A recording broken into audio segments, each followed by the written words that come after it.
का क्या है भरोसा, तेरी मेहर का क्या है भरोसा, कब किस पर ये हो जाए, तेरी मेहर का क्या है भरोसा, कब किस पर ये हो जाए, तेरी मेहर का क्या है भरोसा, कब किस पर ये हो जाए, किसी आस में हम भी बैठे, किसी आस में हम भी बैठे, शायद हम गायब हो जाए, तेरी मेहर का क्या है भरोसा, तेरी मेहर का क्या है भरोसा, कब किस पर ये हो जाए, तेरी मेहर का क्या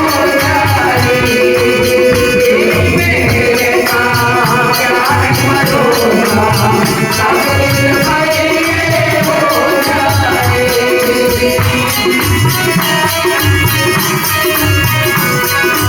किस पर ये हो जाए।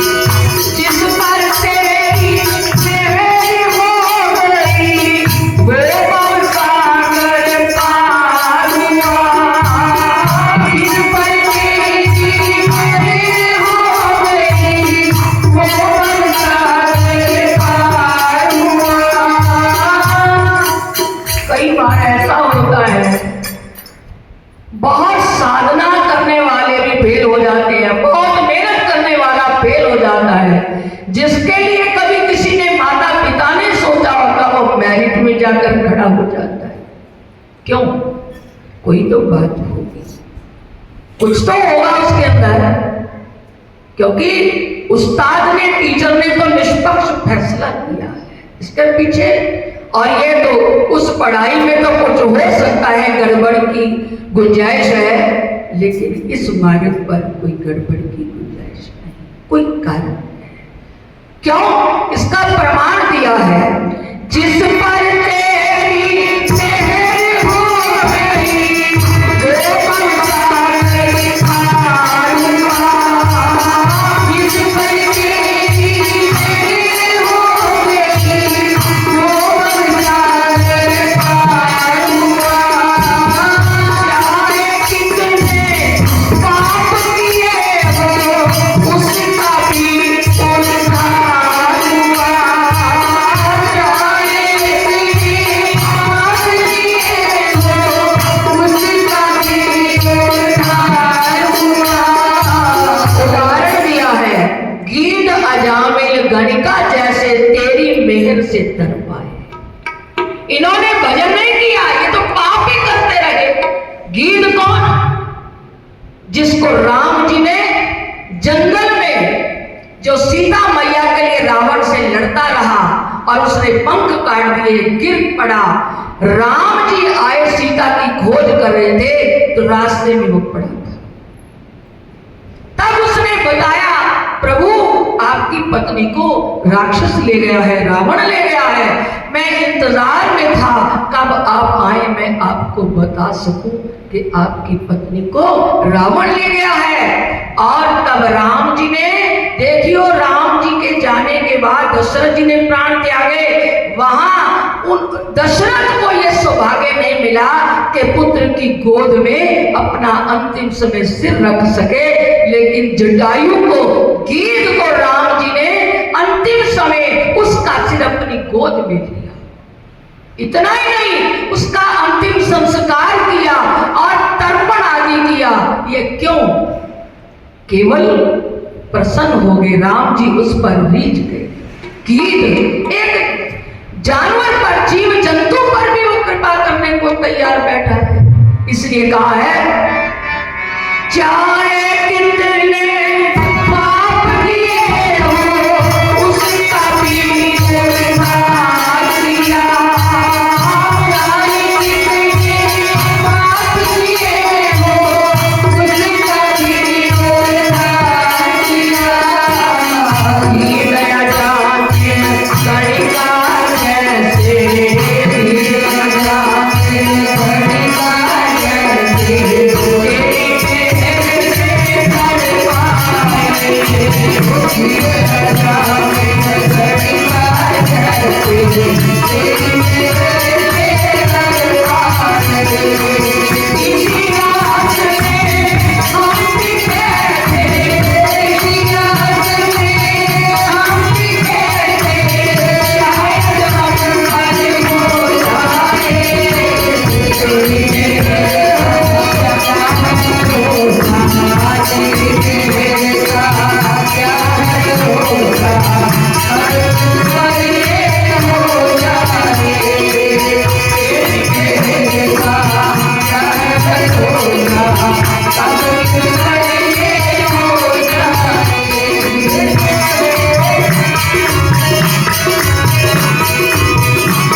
भी देख रही हूँ, लेकिन जो जरूरी मेरे अंदर भाव आता है वो बताना भी जरूरी है। ध्रुव प्रहलाद पे कृपा हुई, ने तो तेरा गुणगान किया। ध्रुव ने भी आखिर तक उसके साथ अपना प्रेम का नाता बनाया। प्रहलाद के लिए श्रीमद् भागवत पुराण में एक बात आती है, प्रहलाद के लिए कौन सा अवतार धारण किया? नरसिंह भगवान। और इतने क्रोधित हो गए प्रहलाद के लिए भगवान, उसके पिता को खत्म भी कर दिया, मार डाला, वध कर दिया, अभी भी शांत नहीं हुए। तब देवता आकर स्तुति करने लगे, प्रभु अब शांत हो जाओ, अपना जो आपने जिसके लिए अवतार लिया है वो काम हो चुका, अब शांत, क्रोध शांत कीजिए। भगवान शांत नहीं हुए। फिर प्रहलाद को कहा गया, प्रहलाद तेरे लिए भगवान ने ये क्रोध पैदा किया है, तेरे पिता को का वध किया, अब तेरे कहने पर ये शांत होंगे। तब प्रहलाद के लिए भगवान ने उसने स्तुति की और शांत हो गए। फिर नरसिंह से वो चतुर्भुज यानी मानवीय अवतार लेकर जब प्रस्तुत हुए, तब प्रहलाद जी स्तुति करने लगे। अब बच्चा 5 साल की स्तुति क्या करेगा, उसको ज्ञान तो था नहीं। क्या किया भगवान ने? अपना शंख उसके गाल पर स्पर्श। भगवान का शंख कि वो मेरी स्तुति करने के योग्य, अब देव अपनी महिमा सुनवाने के लिए भी, उससे कहलवाने के लिए भी कृपा अपनी की, अपना शंख उसके गाल पर टच किया। प्रहलाद जी ने स्तुति कर डाली। क्या नहीं कर सकती उसकी कृपा, सब कुछ हो सकता है।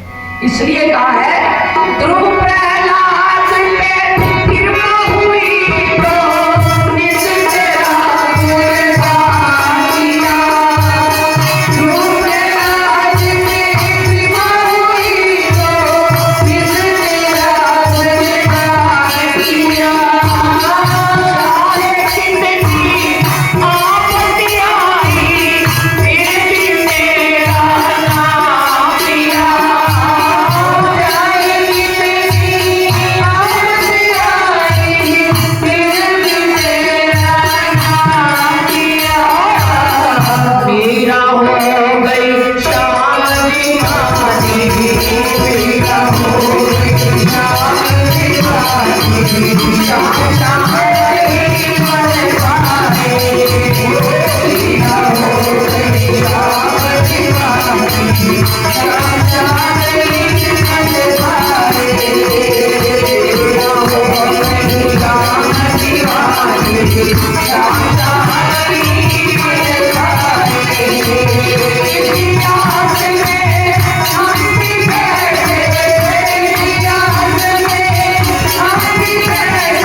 भक्ति का दान मांगिए, भक्ति दान मोहे दीजिए गुरुदेवन के देव, और कछु नहीं चाहिए निश दिन तुम्हारी से।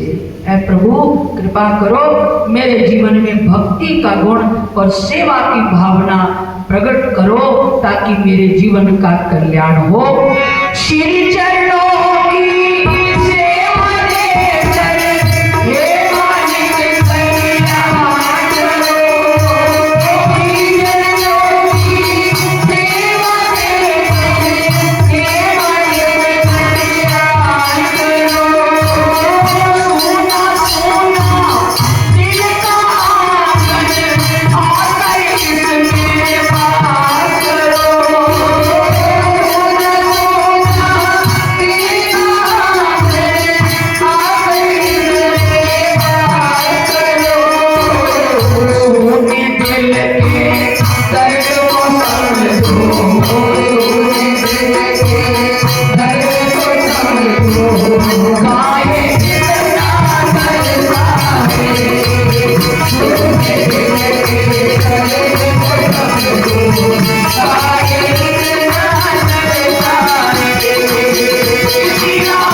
ये नहीं, बहुत बड़ा करके ही हम उसकी कृपा प्राप्त कर सकते हैं।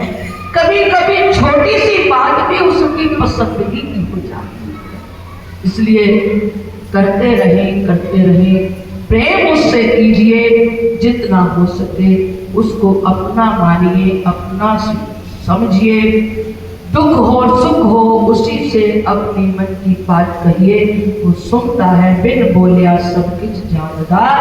तो क्यों ना हम गुरु महाराज के चरणों में आकर उनका आशीर्वाद लें।